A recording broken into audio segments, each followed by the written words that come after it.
And here we are again. Good evening. Welcome, everybody. Good afternoon to some lucky folks over in sunny and warm Nicaragua. I hope you're all doing amazingly well. It is my pleasure, my privilege, and honor to welcome you to another episode of Puro Sabor 2021, our virtual edition of the Nicaraguan Cigar Festival, together with my dear brother, my dear friend, and the host for tonight, Riot, over in Dubai from the Leaf Masters. Riot, good evening. Good evening, brother Reinhard. So good to be with everybody today. A lot of familiar faces, and obviously our dear Nestor back. This is going to be very exciting. Can't wait to get started. Indeed, it's a very special topic that we're gonna discuss tonight, and we'll actually be talking after the last session that we shared, where the big small manufacturers were the center of our attention. Today we want to scale things up, and we want to talk if size really matters, and if so, how it does. We're going to be talking to two absolute giants of the industry, icons and legends. And please help me welcoming Mr. Agustin Garcia from SDJ. Hey, hello, my friend. Yeah, it's a pleasure to be here, actually, supporting Puro Sabor 2021, and most important, Nicaragua tobacco industry.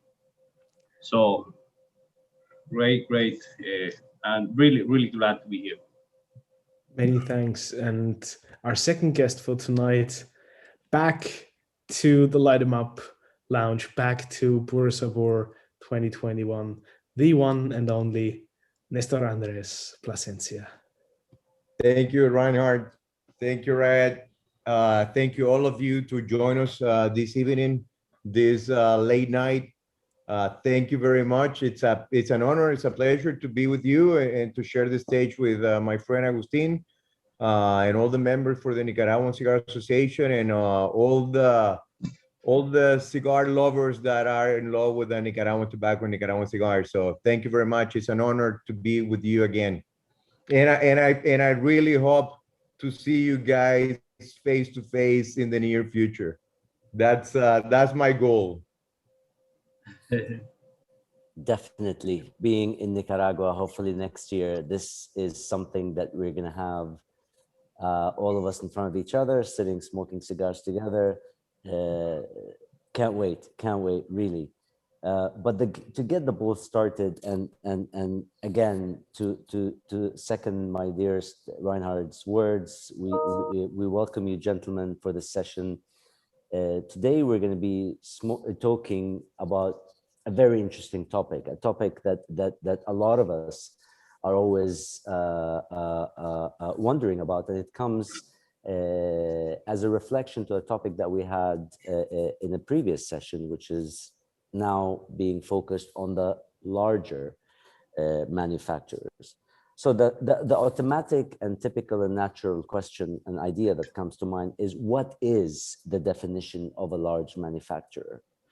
And while we're thinking about the definition of the large manufacturer, I would like to get some insight from you, if possible, as to whether being large is a process or a choice or a coincidence. Is this something that you work towards or you find yourself at? Is this something that is feasible? And is this something that you find yourself getting into as a reflection of outside, factors, or you find yourself getting into it yourself?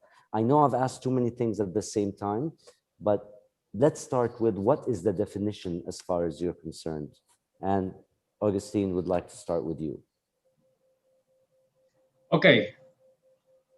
Just to highlight a few words in front, actually, as I said, there is an honor to be here. Actually, I'm represent Nicaragua as a cigar country, as a very important industry, So everyone know that the Nicaragua now is in the top, and there is because the effort and because the support not only from the manufacturing side but also from all of you. I mean the journalists, the media, uh, all everyone. The consumer, the most important piece. Everyone has created the big moment in Nicaragua. So it's very glad, as I said, to be presenting and representing as well Scandinavian Tobacco Group, STG. So you had asked about the lures A manufacturing, million but things. yeah, and many things. But actually, what I can say is, we can discuss numbers. We can say, wow, 1 million, 2 million in let's say annual basis. We can say some volumes in a daily basis or a weekly basis. But at the end of the story, for me, a manufacturing who is capable to produce respectable amount of good cigar for let's say for a constant period of time, uh, is categorized or is mentioned as a learned manufacturing. There is not about actually to produce, but keep cigar consistency and growth, over the year. That's the most important piece. It's not the big, is not the side. The company is the philosophy, is the value, is the commitment that a company have or a manufacturer has to produce excellent cigar. That's the most important element for me. I don't know, Néstor, but yeah, it is what it is. Yeah, I also think the same. It's a matter of quality. It's not a matter of size. When you run a bigger size company, and I think mostly of the cigar manufacturers in Honduras, I mean in Nicaragua, create a nice size of production facilities, but the main thing is quality. The main thing is quality, and the quality can only be achieved when you support yourself with an amazing group of people, when you support yourself with an amazing team behind it. And that's the secret sauce. For example, in Nicaragua, we have 4 different cigar factories that we separate in order to segregate the cigars that we make in each factory. We work in 2 cities. We give jobs to people in different cities. You diversify also the demand for bunchers and rollers, and I think that's the way. But the secret sauce, it's surrounded yourself with an amazing team. That's the only way that you can achieve it. How we came into this position, by all of you guys, because you've been enjoying the cigars that we've been manufacturing. You've been asking for more cigars. We have to develop a system that we can have more cigars available for the many more people that gonna be enjoying this beautiful world of cigars. So we start very little. We started in Honduras in 1986, and then we moved to Nicaragua in 1990 when the circumstances allow us to go back. And then since then, with a very little production, and year by year, we've been growing because of the demand for cigars. And I think that's a blessing. I think that's a blessing that we can share with a lot of people that work together with us, and that we can share the passion we have for more people that can be able to enjoy cigars. And I think that's a great feeling that you can work with amazing teams surrounded the company that we work with, and mostly all the manufacturers in Nicaragua. The same. I see the beginning of all these guys myself, a very small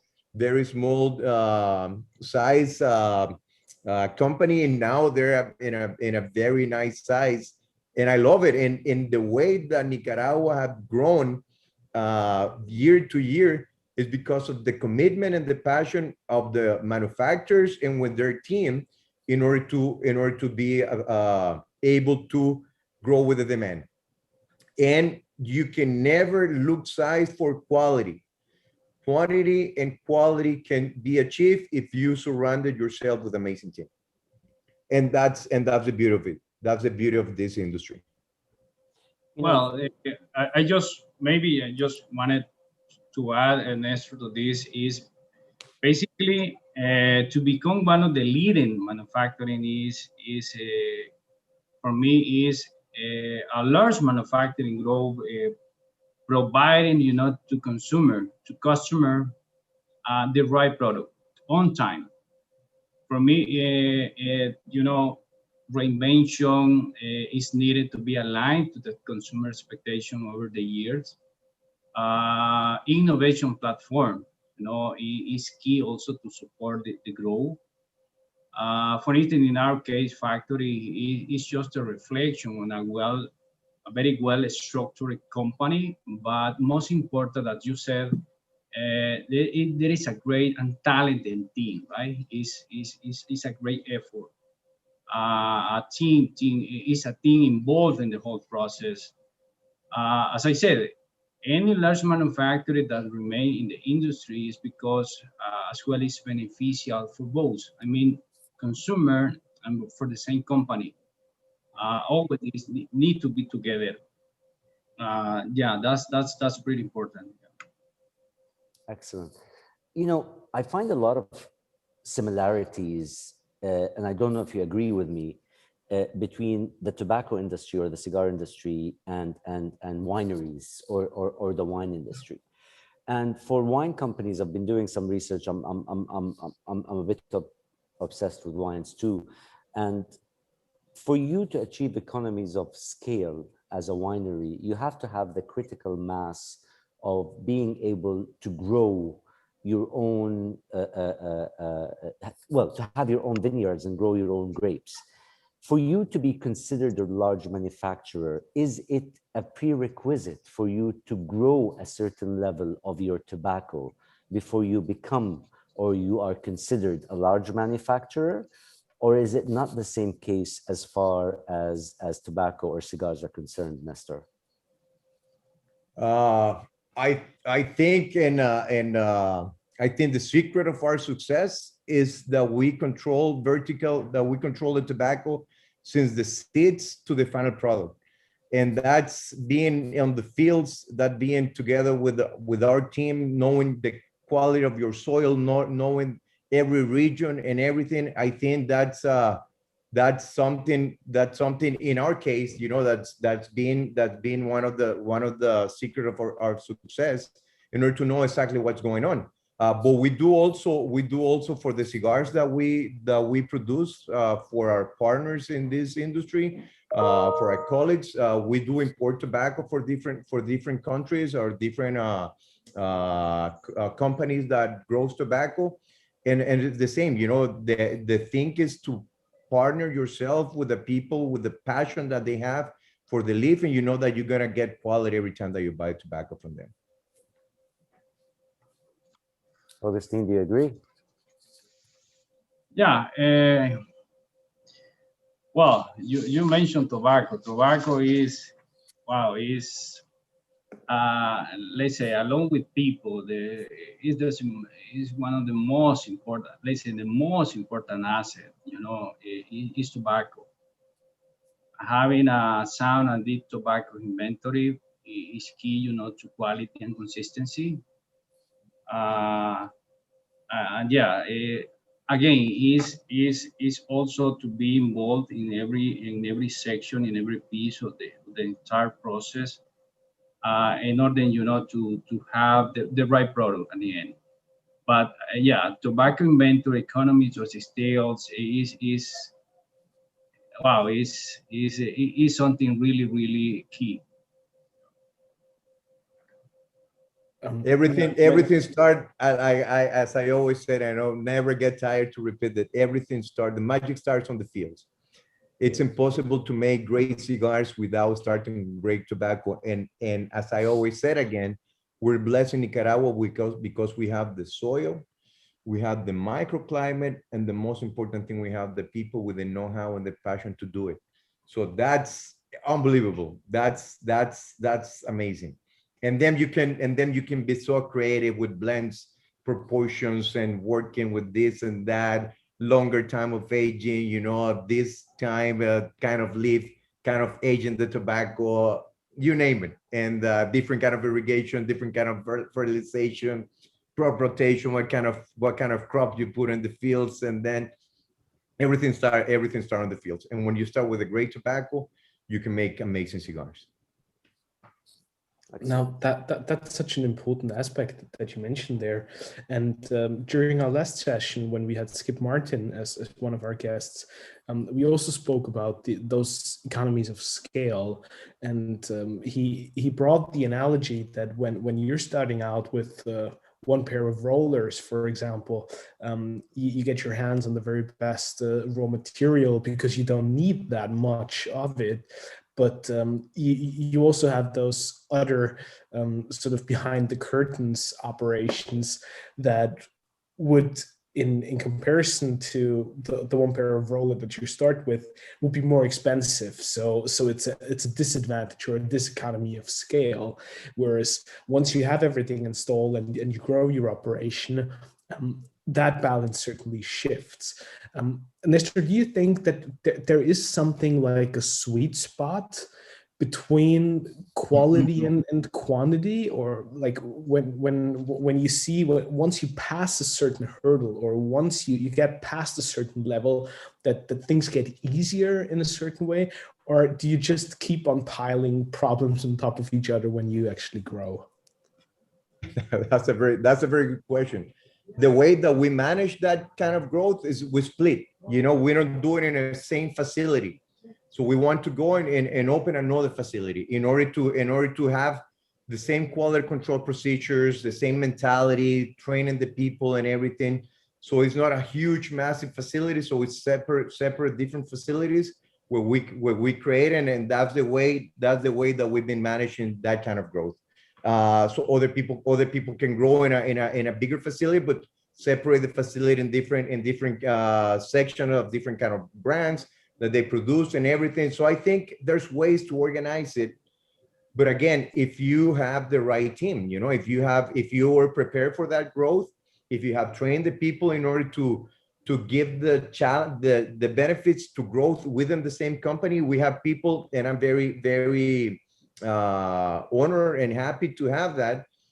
The people who start making cigars are the head of quality in the factory, are the head of shipping in the factory, are the lawyers that we have that are working with us in the factory that been starting since very, very, very end. I mean, at the bottom type, and now they are, and the guys that showing support, showing quality initiative, and these are the ones that are managing the new facilities over there. So we grow within the company with our people that been with us for many years, and we give it opportunities for them to grow as well. So it's a win-win for everybody.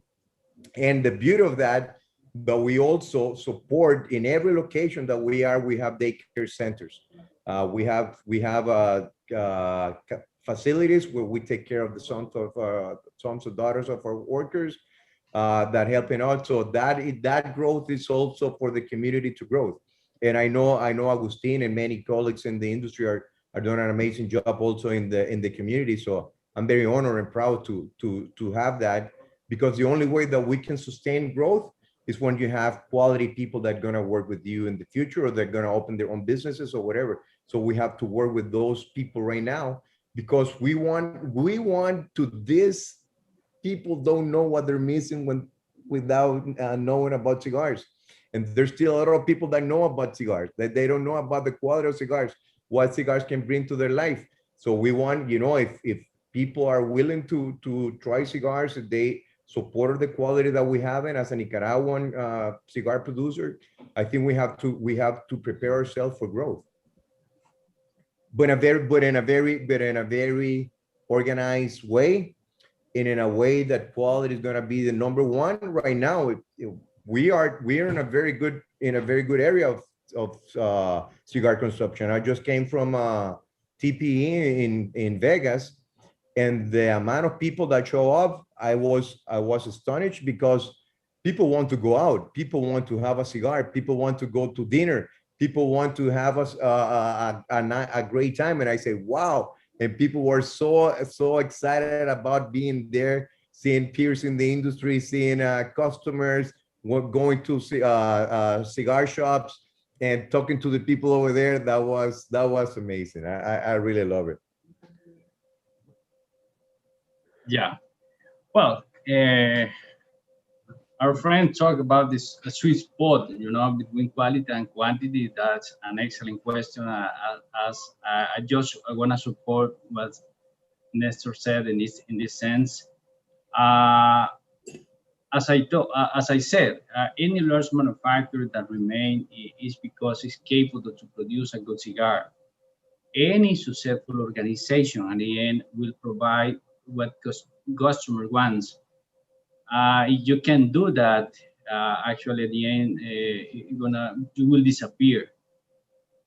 We are in a business that is basically labor intensive.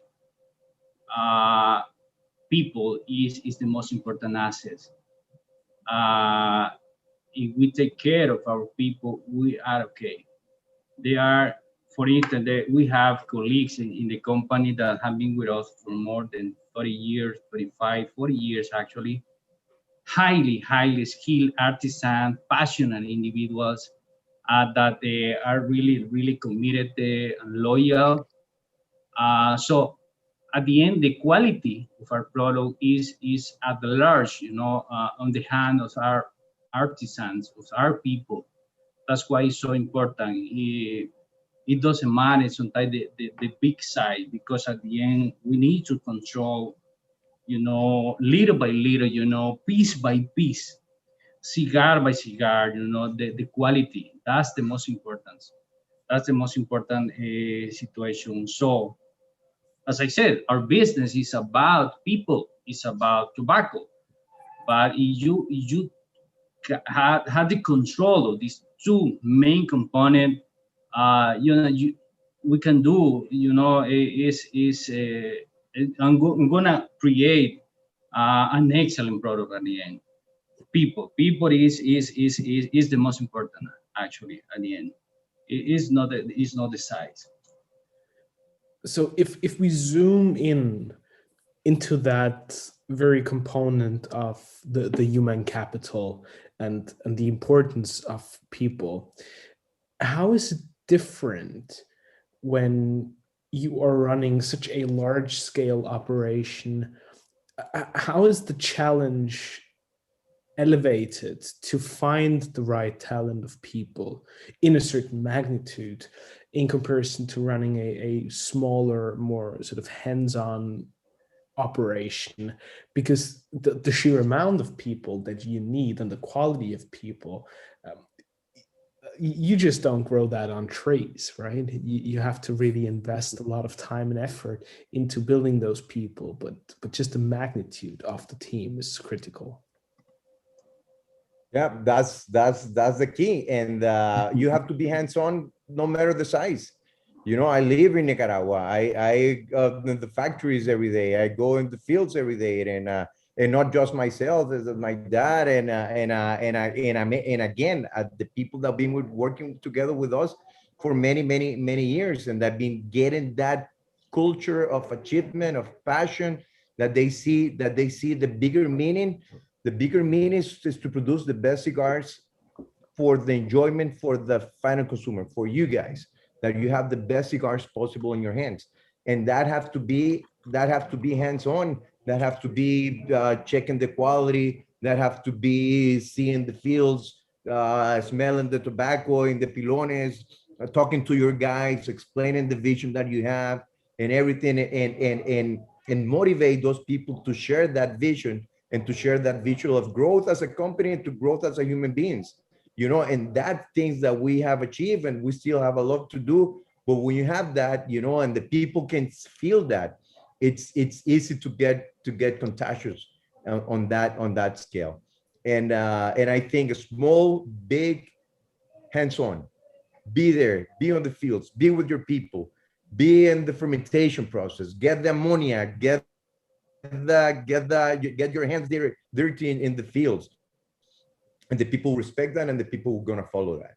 And that's I think that's something that we have in Nicaragua, in every size category of businesses that are there. Yeah, actually, as I said before, it doesn't matter the size of a company. To be successful, we need to be involved in every single step. That's the only way. That's the only way to provide a good product. That's the only way to track. That's the only way to measure. We need that, and actually, there's a large manufacturer, a big company at the end, compared with a small one. It doesn't matter if you have the right team. It doesn't matter if you have the right controls. It doesn't matter actually if you have, specialized people attending every single detail.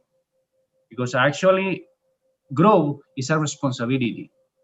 It's not just you say, okay, we are receiving more, I say more POs, more cigar orders at the factories, and you say, okay, it's not just to hire people, it's not to get more tobacco, it's not just to put it and roll it and send it to marketplace. Is not the way to do it. Actually, is to be concentrated. Is have principles to do things. Values are really important, in every single step, in every single corporation. Actually, that's the most important. That's the most important piece.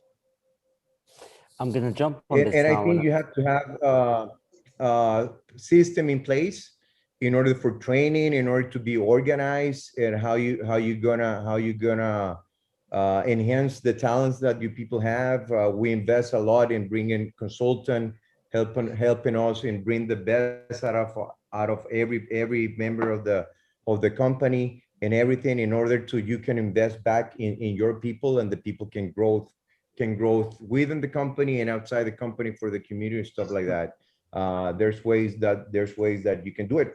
And I always like to see the example of Raya was talking about wine, but that you can have it in a luxury items like LVMH is the huge luxury group in the world. It's huge, and it's all about quality. And that you can be a monster in quality and luxury if you have all the system in place, if you have that kind of people with the passion and with the commitment to do a right work. And then you have a small wineries that are doing an amazing job. Also, Vega Sicilia in Spain, small. They want to keep it small, but they grow in other countries and stuff like that. So there's ways, my friend. If you set yourself to achieve that, you can have that. But again, surrounded yourself with the right team. You cannot do it. You are a company with like 1,000 cigars a day. You're not gonna do that 1,000 cigars a day yourself. You have to depend on the people who's gonna make the cigars, depend on the people who are gonna ferment the tobacco, depends on the people who are gonna package the cigars. So you're gonna be dependent in people, and that's how you're gonna work with the people that you have surrounded yourself with. I'm going to use this as a springboard to my next question, and I'm glad you touched on all these points. So far, we've touched, it might be a bit too early to recap, but there's so much that we've touched on. I would like to recap a bit just to see what we've touched upon so far. We've touched on human capital. We've touched on quality. We've touched on the importance of being involved at all stages and being truthfully and properly vertically integrated. And we've touched upon having values, principles, and structure. The point I want to focus on here is, at which point of your growth do you realize, wait a second, this is not just a small family business of mom and papas.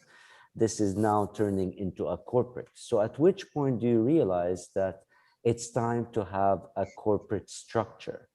And what challenges comes with that as far as you're concerned? I know it sounds like a simple question, but it has a lot of it's like when you're catapulting into something. We've, again, to go back to Skip and the session that we had with Skip, he was mentioning something that's very interesting. When you are at 1 million cigars production, that is totally different at what you're hitting 3 million and what you're hitting 5 million. You've become a company with a totally different DNA in terms of production. So to go back to my main question, when do you realize that it's time to set your company as a corporate company, and what challenges comes with that? Well, Good question. Very good question. yeah, is a very good question, actually. Well, in the case of STG, Scandinavian Tobacco Group, you know, it is kind of a different story compared with Nestor a little bit, because at the end it has been, you know, now we have a big corporation coming from with a let's say the big portfolio of brands operating in different countries, coming from different actually companies through merger and acquisition. And it's amazing, you know, how this business work at the end. Before, just to give you an example, before give you an answer, when I remember back in 2005 when I was in Honduras, in Honduras American Tobacco Factory, and we merged, you know, with a company called US Cigar. You know, so in one side we have Punch, Pollo de Monterrey, we had Sancho Panza brands, and the another side we had, you know, Don Tomas, Astral, Helix, and many other brands. So and I was in the middle of that, and I said, wow, there is two cultures, there is good people in both sides. We have different methods, you know, of doing things, different mentalities. And at the end, it was really interesting, you know, how you can combine that strengths just in one. It's amazing how it works when you have a direction and you say we need to have quality in place, and that is the way that we need to go. There is a lot of learning, you know, for every single operation, for every single roller and bunching, and the people that is in the booking, the people that is in the sorting, in the shading, in the both factories. It's amazing, you know, how it works in terms of learning. And at the end, when you are able to combine, to blend this strength, is amazing how you can generate a stronger company, a stronger organization. So what is the point, you know, to have this corporate structure, as you said, at the end, in the case of the STG, we have evolved, you know, a corporate structure need to be actually at this level. It need to be lean, agile, efficient. That's the most, let's say, important element. And as I said, based on values, because it tells you that is the direction. You cannot get confused, you know, when you have that clear direction. We have STG as STG, and we identify with these values. And it's amazing, just to give you an idea, one of our values is basically, listen, our action, our verb is empowered with passion. This is one of our values. It means that we need to have that confidence. We need to give that confidence to every single individual in STG. Let me tell you, another one is how we can blend our strengths. It means how we can also cultivate courage. how can we also have that connection as a company? It doesn't matter the size, but again, is about people. It's normally the people say that is a big corporation and there is a many layer. That is, forget it. Is you are not focused, if you are not in contact with the product, if you are not passionate in what you do, you cannot be in this business and in any other. That's key. That's key, to have and to feel identified with what we do. That's the most important, and it marks, the difference in any situation, in any problem. So having a structure, again, need to be linear, need to be agile to take decision and to be in front of the quality, in front of the product. That's the most important thing. Thank you. In our case, we're still a family-run business.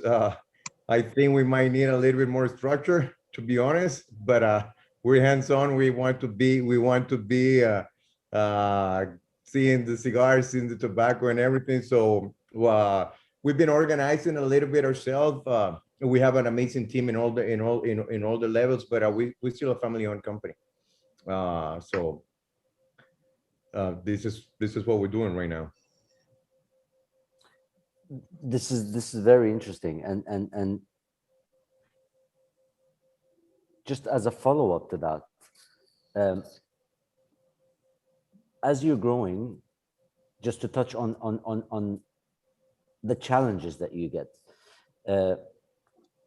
Quality, of course, is obvious. You need to maintain quality, okay?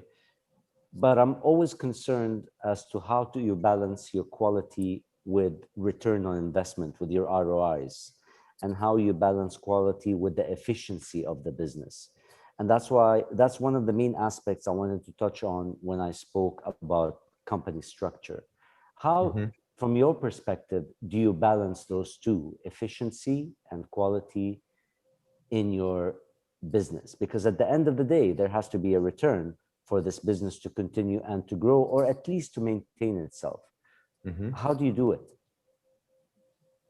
You need to have, for sure, a good accounting control, cost control of everything that you're doing. You have, when you're a farmer, for example, this year we have 2 hurricanes. We have some tobacco in the fields during the hurricanes at the beginning. So that tobacco will not get to the premium line. Those tobacco that was in that area, we separate, and that's going to inexpensive cigars like a sandwich or short filler cigars. So we set ourselves in ways that we have the premium tobacco goes to premium blends, and then we have tobacco that's going to be okay. It's going to be fermented. It's going to be good taste, but it's never going to have the elaborate taste and all the nuisance and everything. But you have to have an exit for that tobacco. Sometimes we sell that tobacco to smaller manufacturers, or we create projects or products that we can use that tobacco that we're going to combine with quality tobacco, like short filler that is going out of our top quality, which is the Plasencia line. The short filler with that going with that kind of tobacco. You put it a wrapper that is not impeccable clean, and then you can use that kind of tobacco in order to not stay and grow an inventory for that kind of product. So we try to create a product line of products that we can create, and we can very affordable cigars for people can be in an amazing good value for those cigars. And still, we guarantee that those cigars are going to draw. We guarantee that tobacco is going to be fermented. We guarantee that it's going to be a nice looking cigar, but it's not going to be. It's going to be a quality cigar for that segment of price, but it's not going to be the same tobacco that we're going to use in our premium lines.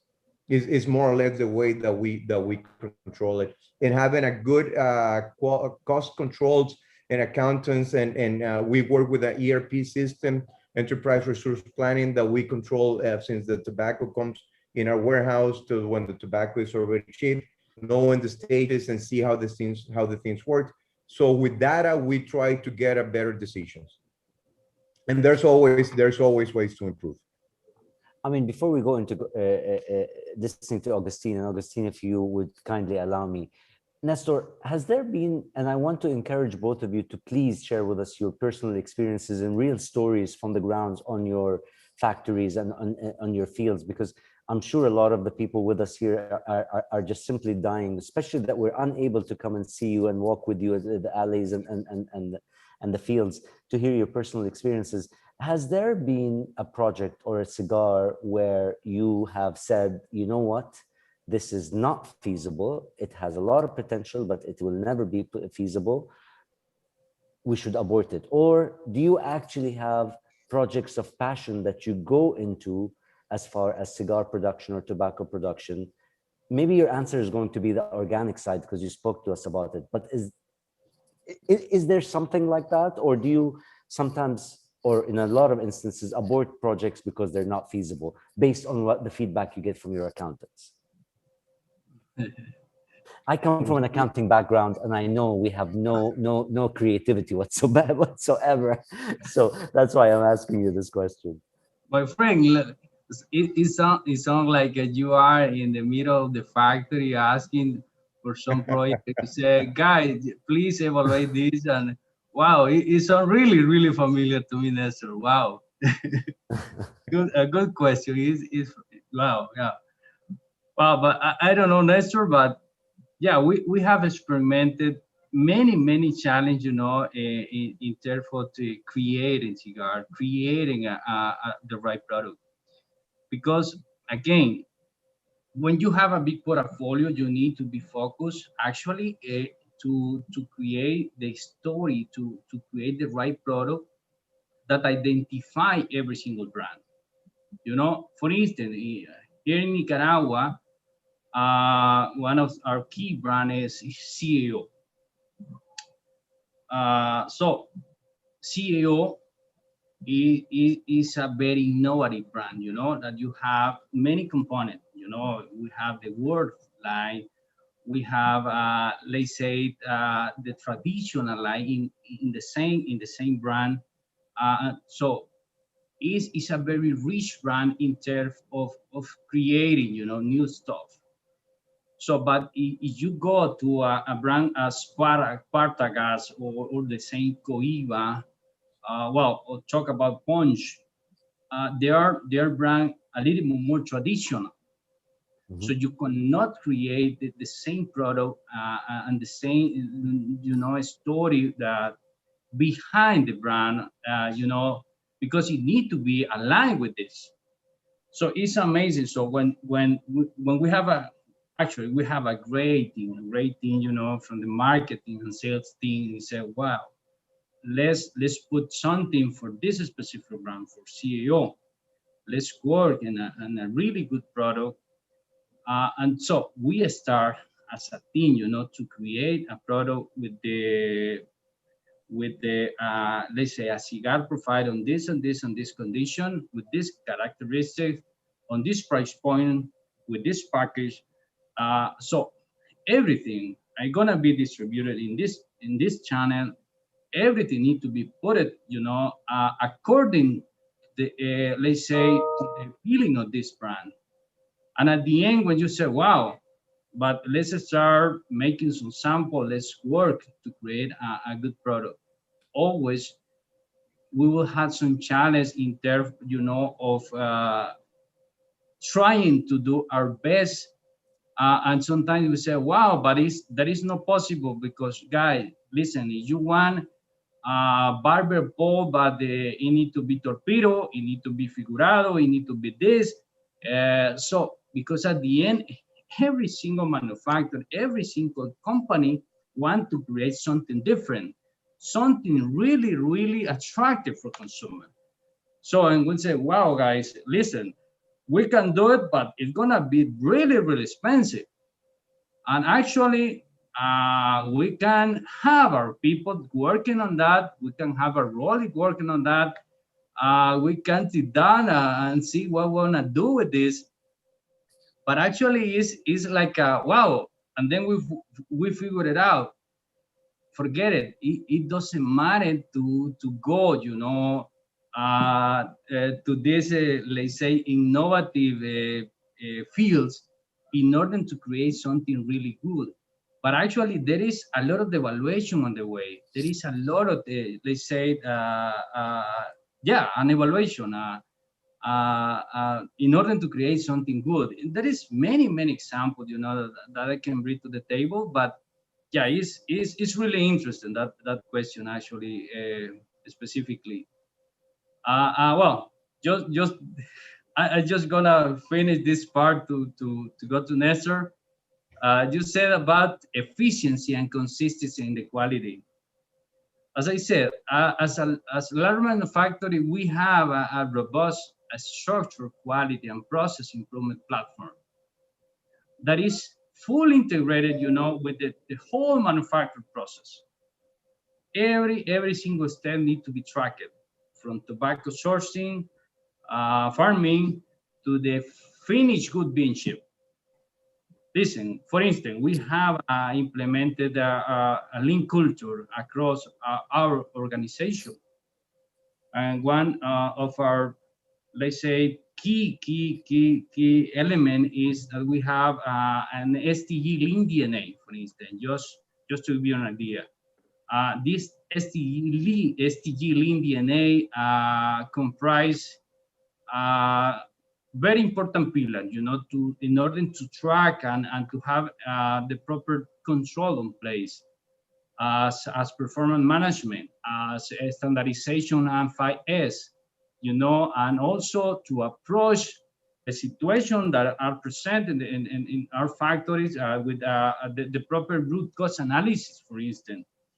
And also, and at the end, the most important one is the lean leadership that we need to have.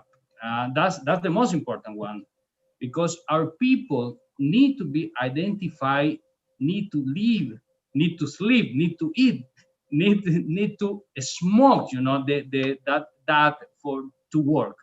You know, that's the most important piece. You know, it's amazing how it works when you have, and it's amazing how the example that I can list it, when you have a talent people have been working 30 years doing cigar, and you say, wow, now listen, you have many things in your place in order to be more efficient and have a better environment to work.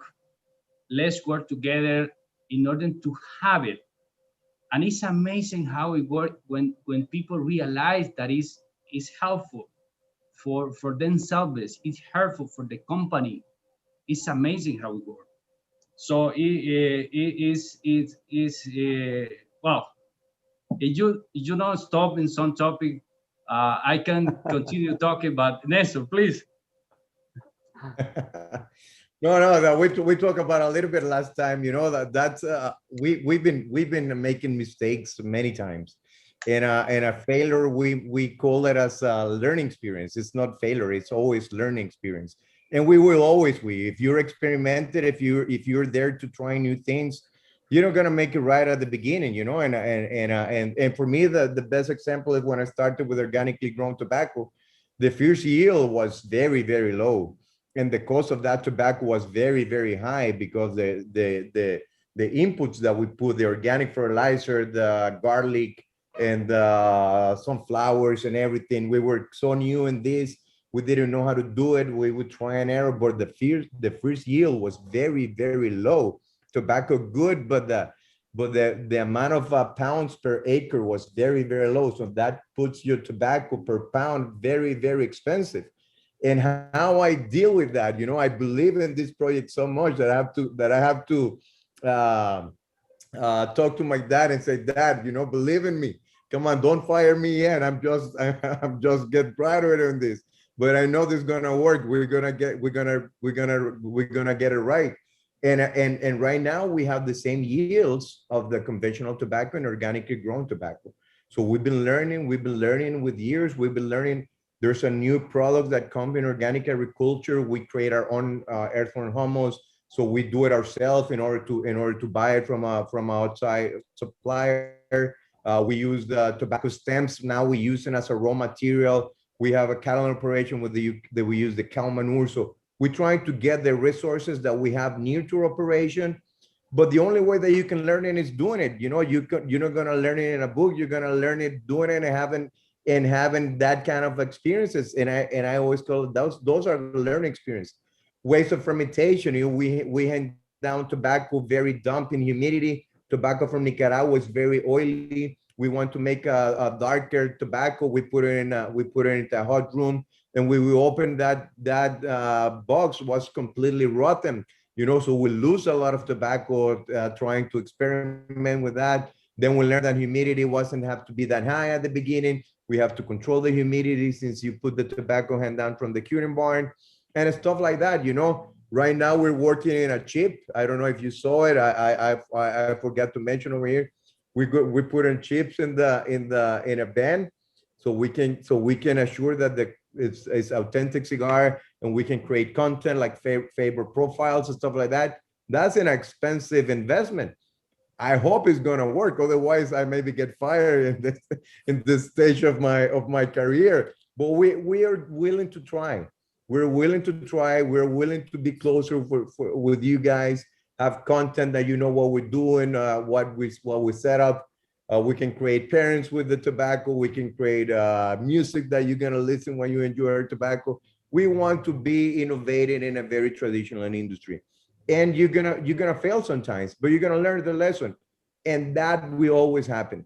And we will gonna fail, but we're gonna succeed in some. And the secret is that you tried, you know, you failed, but you failed cheap. Is what my dad said.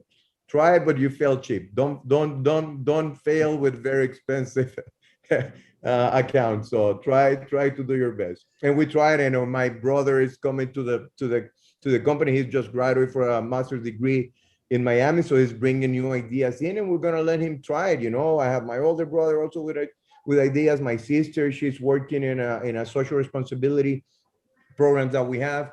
You know, and we want to expand that operation, and we will always try. We will always try, and we're gonna make some fails in the journey, but we are enjoying the journey, which is the most important. Excellent. Well, I just want to add a comment on this. Actually, as Ernest mentioned, as Nestor mentioned, maybe is an aside comment, but it's pretty important. It's amazing how our business works in terms of attraction. You know, when you start in this business, you cannot stop. You cannot stop working on it. You cannot stop learning from this. It's amazing how listen, for instance, I have more than close to 20 years in this business.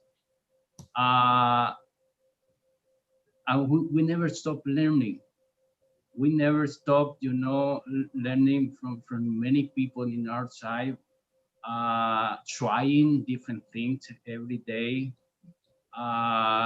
It's amazing. A simple pilon, as we call pilon here, is you know, a troja that is called in the DR and in Cuba. But it's just to put the tobacco hand in, you know, in the fermentation process. And you say, wow, now we want to ferment this tobacco in this way, because there is the regular way that we normally do. But at the end of the story, we say, wow, but is how this little pilon is behaving a little bit different. So we start thinking, we start analyzing, you know, and we start learning all the components, you know. Wow, let's review what happened with the moisturing, what happened with the weight of this pilon, what happened, you know, with the let's say what happened in the field. It was wrong in a rainy season. It was wrong in a very sunny season. How it was harvested, how was the curing. So, and we start connecting every single aspect, you know, in that simple pilon, in that specific pilon, in order, you know, to have this amount of tobacco in the proper condition. It's amazing how it works. And then, listen, it's just one pilon, but now added, if we had 300 pilones. So you need to be involved in that process and checking, exactly. If we have, let's talk about 5 pilones. We say these 5 pilones are coming, for instance, for Jalapa Valley. That is a Viso wrapper. Wow, okay? And we start fermenting that. And we say, but these 5 pilones are coming exactly from the same farm, from the same lot, from the same batch of tobacco, but they are behaving a little bit different. But at the end of the story, we need to have these 5 pilones at the proper fermentation stage. If we need it for let's say for a cigar, that you need to have that standard. And it's amazing, and that's the beauty of our business, actually, because you can never stop learning. You can never stop learning, and it's amazing. It's amazing. It's a magic on it. It's a magic that is present, in always in our business. It's amazing. Yeah, it's just a comment. We get so many wonderful questions from all our viewers and all the people who are here with us. I would love to bring in Valerie with her specific questions. Val, thank you for joining us, and please feel free to raise your question to Néstor and Agustin. Thank you once again for hosting a marvelous session, to our esteemed hosts and our guests. Nice to see you again, Néstor. The one that I want, thank you. The one thing that I asked, you touched on something called ERP, I think that was, Enterprise Resource Planning. Yes. I'd be interested in knowing what the cornerstones of that program, for lack of a better word, and how it relates to tobacco in the business that you're in. That's a software that we create in-house in order to manage the tobacco that gets into our warehouse. What kind of tobacco goes to the selection? We selected how many pounds of that tobacco were seco, how many pounds were viso, how many pounds were ligero. That tobacco go to fermentation, how many people were involved, how you add costs to that. So what price the tobacco came in the first step, and at the end of what price per pound you have when the tobacco is ready to be on the cigar. All the steps are recorded, and we have people checking all the steps. And at the end, we know exactly the price per pound that we have before the cigar. And actually, every cigar, more or less the price per thousand that we have for cigars. So it's been a process that we've been working with, still learning and achieve that, adding new stuff, new features to that. The painful at the beginning, I can say, the numbers don't make sense at the beginning, but and we keep learning. It's another learning experience. We'll learn with tobacco, we'll learn with technology, but the hard thing to learn is learn the tobacco language, as my dad always said.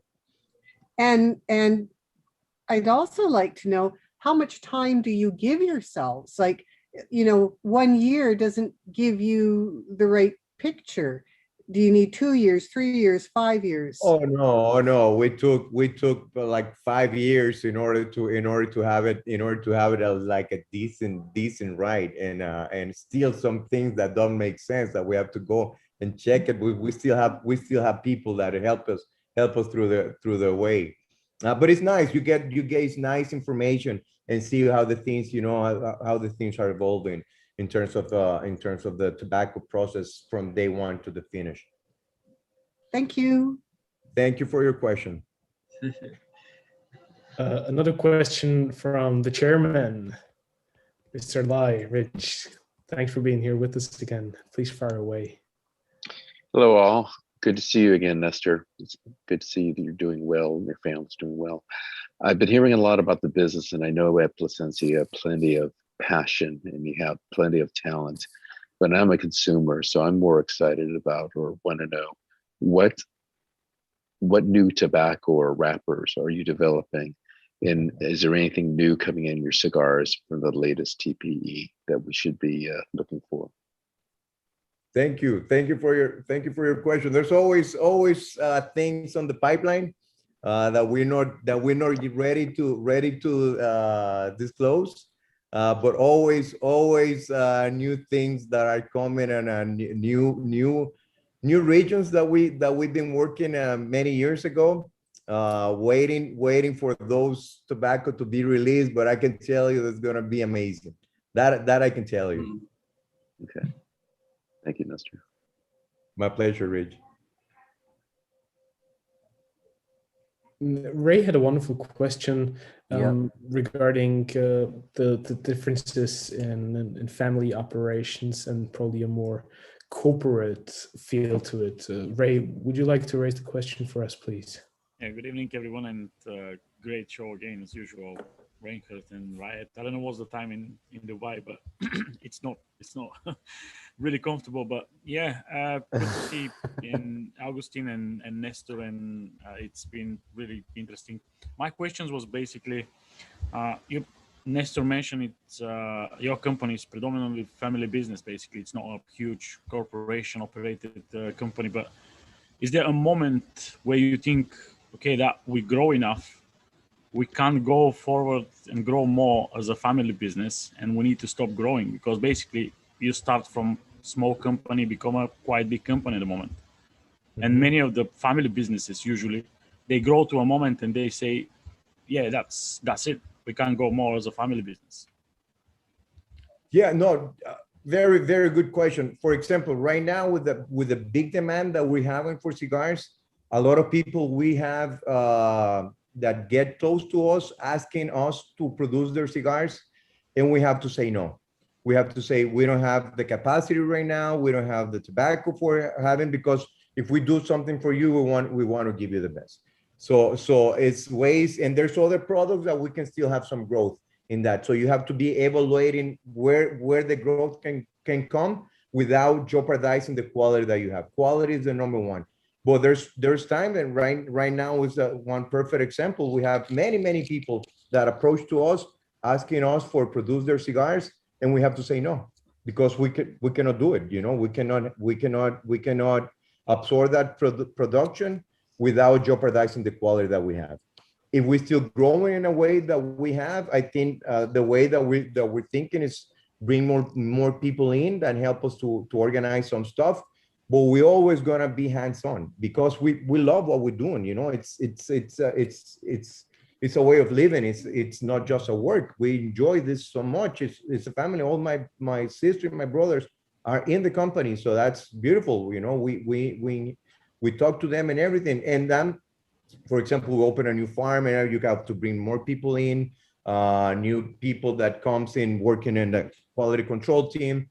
And we always try to work with a consultant that help us how we can organize ourselves better. Like Agustin was saying, we also work with the Six Sigma, lean manufacturing, and that kind of stuff in order to have our team with the skills in order to manage this amount of volume. So in that question, then, do you see yourself, let's say, in next 10 years, if you grow naturally? Excuse me, I didn't hear. Do you see, if you continue growing naturally as a company, do you see yourself in the next 10 years, 12 years, company which producing double amount of what producing at the moment, or maybe triple? I'm seeing, well, not that amount of growth. I don't see that amount of growth. Myself, as I said the other day, we have an amazing team that is working together. But myself, I'm devoted most of my time growing the Plasencia brand. That's where I make most of my time. And I think that's a big potential to grow. We have a good amount of tobacco for support that growth. And that's not going to be an amazing growth because that's a project. We have a different mentality in place for that. And I spend a lot of my time develop that together with my brothers and sisters. Thank you. Thank you very much.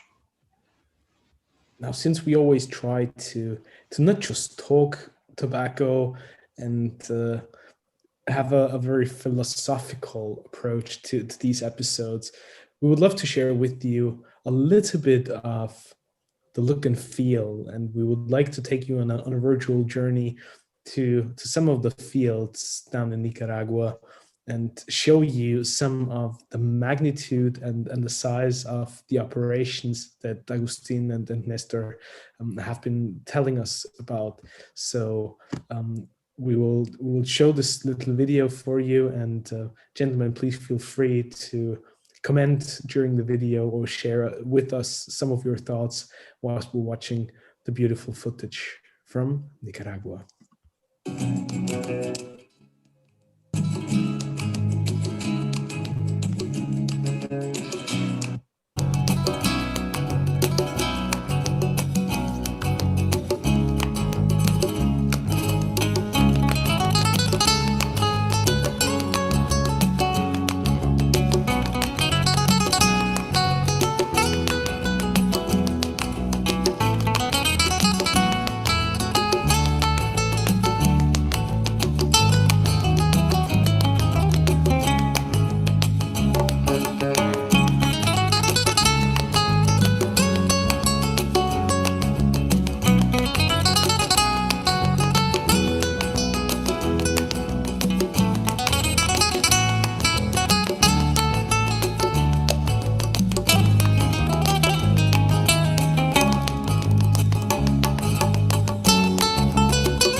What a beautiful combination of beauty, authenticity, and simplicity. You cannot but look at this and say, take me home, I want to go. We want you to experience firsthand, visit fields, pre-industry factories, getting the smell of the tobacco on the curing bars, on the fermentation process, on the aging rooms. That is a life-changing experience in my way to thinking, and I have the privilege to feel that every day. What can I say? It must be a beautiful feeling. It must be a beautiful feeling too. And I know you're. How do you actually walk around in your fields? You actually take your horse and go out there, or do you? I do the horseback riding on the weekends, during the weekdays, or maybe in a very hard working days that I have. Let me get 1 hour and go to the horse to relax myself a little bit. I do that, but and all the weekends when I'm here, I go to the fields on the horse, and I really love it. I really love it. So we're gonna do it next time you're in Nicaragua, right? Excellent. Can't wait. Can't wait. I'll take you up on that. You know, before I jump into my next question, you mentioned something earlier, Nestor, and I really want to touch on that very briefly, because this is the first session that we have after an actual cigar trade show took place, which is the one that just took place in Vegas, TPE. And you gave us a bit of your feedback about the event, but can you just shed some more light, please, about how was the event? The event was unbelievable. That was my first time that I went myself. The team went 2 years ago. But I really want to go. I really want to see people. I really want to see the customers and the peers in the industry. But the organizer said that was the amount of people that show up was incredible high for the thing that they were expected. People were there to see what the manufacturers were introducing, what the manufacturers were saying. As I said, I went to cigar shops and there was crowd of people enjoying cigars. Went to have dinners. It was crowded. I was amazed for the amount of people that was outside. Everywhere with the mask and everything. You have to get used to that. On the highway, on the halls of the convention and everything. But while you were enjoying a cigar, you were free with your peers in the booth. But as I said, I was amazing. I was amazed by the amount of people that show up, and the excitement for cigars right now is unbelievable. And as I said the last time, as Agustin says also, we get the responsibility for what we're doing. That in the mirrors of all this craziness, people found cigars a very great companion, that we can relax ourselves and talk with the people and be by yourself or whatever you want to enjoy it. But cigars has been a great companion in these crazy times in the world. And that's a big responsibility that we take. Augustine, were you at the show? Did you manage to make it to the show? No, not really. We missed this year actually. Yeah. Okay. It's both of you gentlemen have mentioned the responsibility several times. With growth comes responsibility. With quality comes responsibility. Do you believe you are at an advantage or disadvantage as you grow and you become bigger in terms of having access to the raw materials you need to produce that amazing cigar you proudly hold in your hand, smoke and call a Nicaraguan cigar? As a big producer, do you believe it is easier for you to get those vis-a-vis other producers? Or do you believe that with growth comes even more expectation for the end smoker or the person enjoying your cigars in terms of the suppliers or the ingredients that you put in your final products? Augustine? Well, raw material is a great question actually. With the increased demand happening now, is at the end of the story we will have some situation because every single manufacturer is competed not only with labor but tobacco. So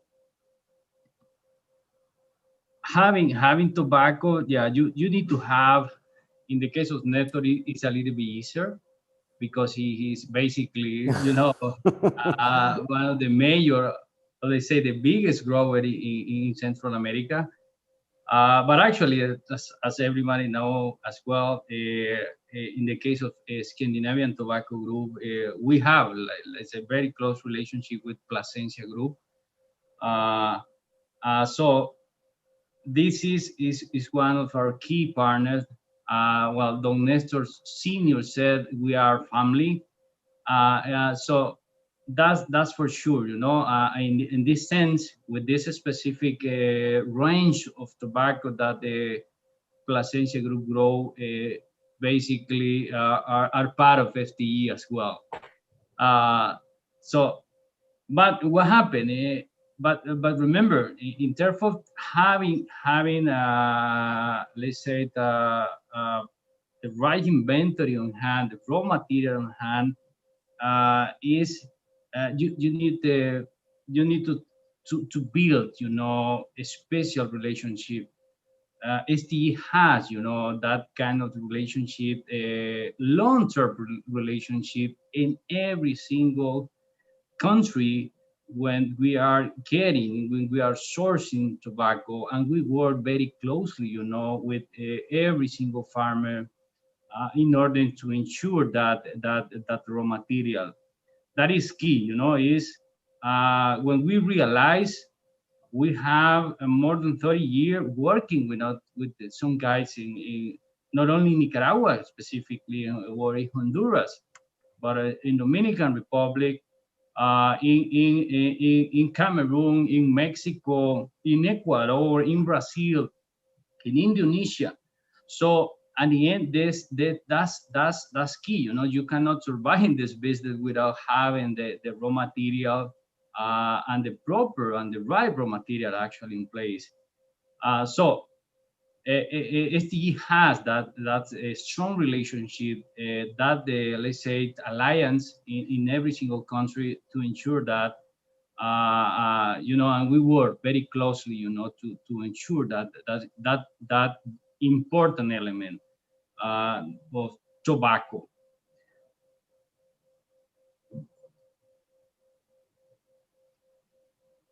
Okay. Nestor? Yes, responsibility, it's a very interesting and powerful word. We have responsibility for our people, number one.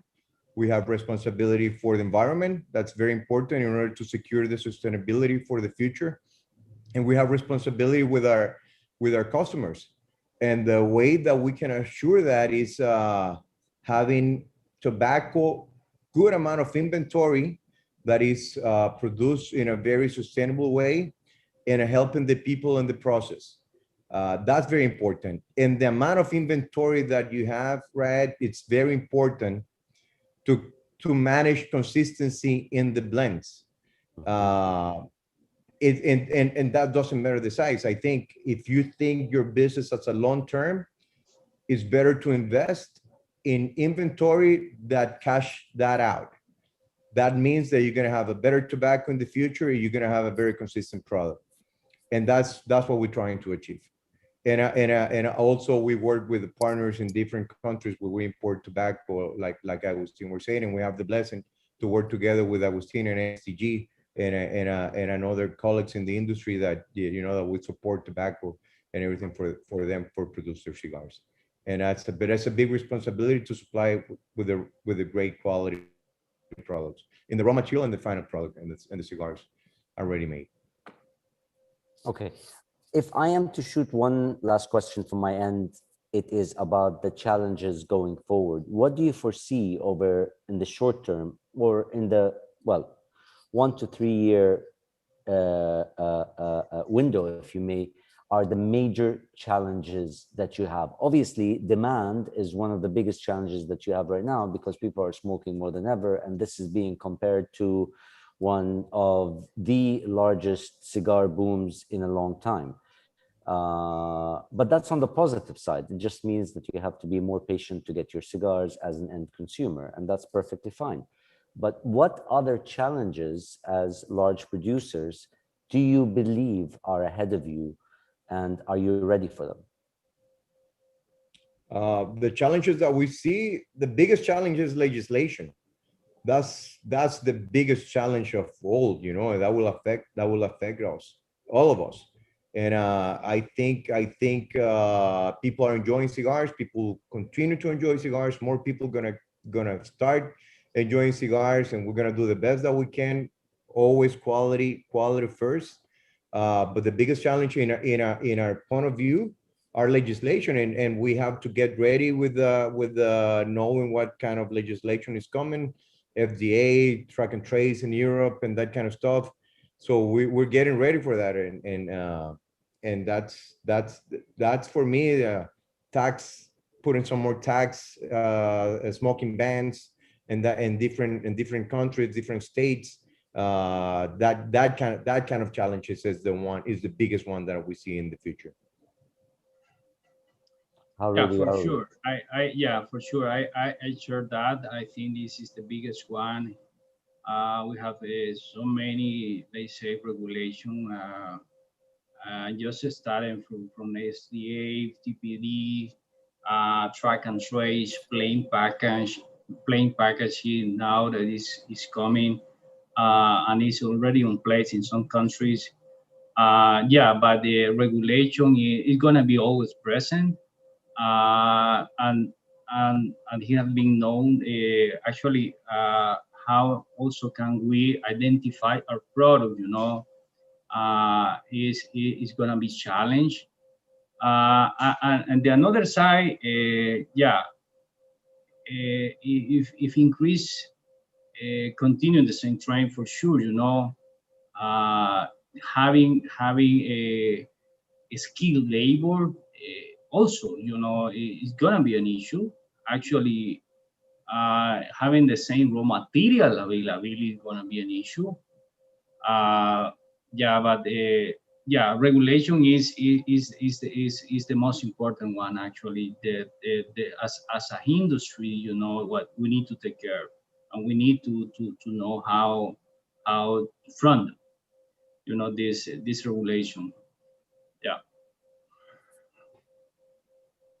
Thank you. I think the wonderful point that you both brought up during this last question, and to me it sort of ties it all together when we look at the topic of large manufacturers in a more holistic way, is what comes with size is responsibility, and not just for your own operation, but for the industry at large, for your local community, for the entire ecosystem, for the people that work in Nicaragua and in all other manufacturing countries, for the local people, and for the cigar world on a much broader level. And that, I believe, is a wonderful statement and a wonderful way to wrap up this session, because it sort of takes everything into consideration that you shared with us today during this wonderful live show. But it clearly shows the path forward and how important it is for all of us as a community, as an industry, to stand together, to remain strong, and to keep carrying on the values and the things that matter the most to us. And that is something that I'm truly grateful for, and I thank you for sharing that with us. Thank you very much.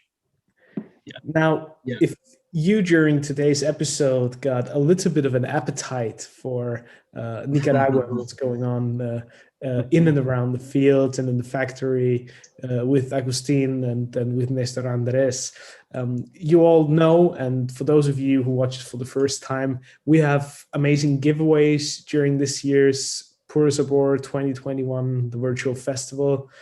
The probably biggest one of them being tickets to the next year's Puro Sabor Festival in Nicaragua.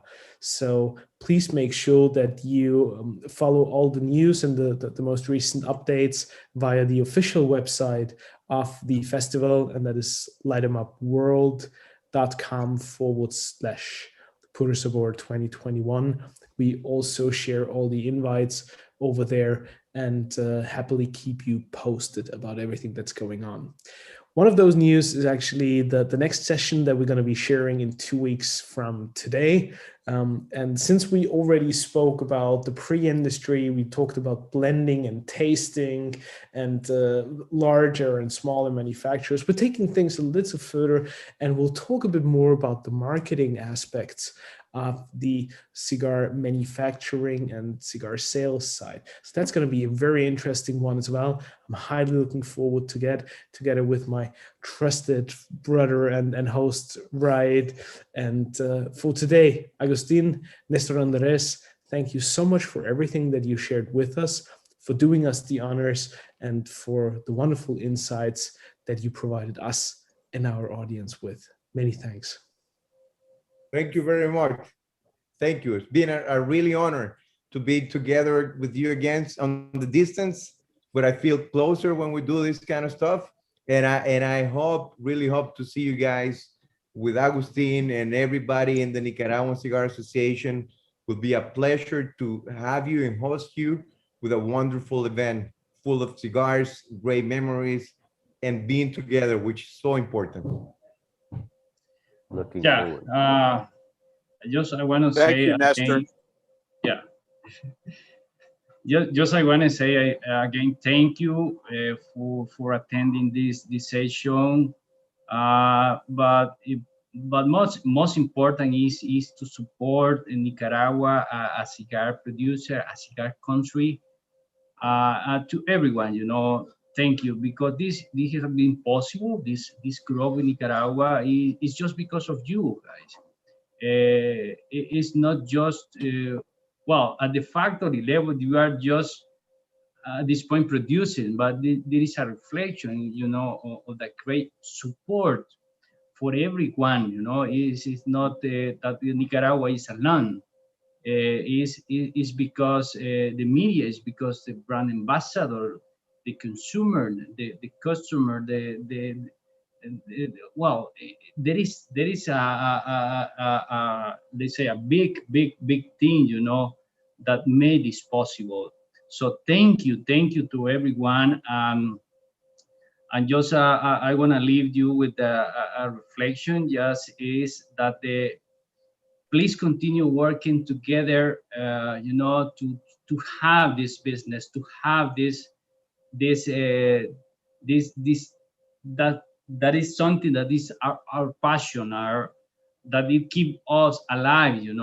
That is amazing how tobacco connect human beings, how connect people, how connect relationship. So let's just keep it together, supporting the industry, supporting Nicaragua, to continue providing that the great cigar, that the amazing product to the market. Thank you very much. Thank you. Thank you. What better way to end this wonderful session could we ask for? Agustin, thank you so much. Néstor Andrés and Rod. We wish you all a wonderful rest of your day, of your evening, a very good night from all of us here. And until next time, light them up. Thank you. Goodbye. Thank you, Nestor. Thank you, Augustin. Thank you very much. Come see us in Boston. For sure.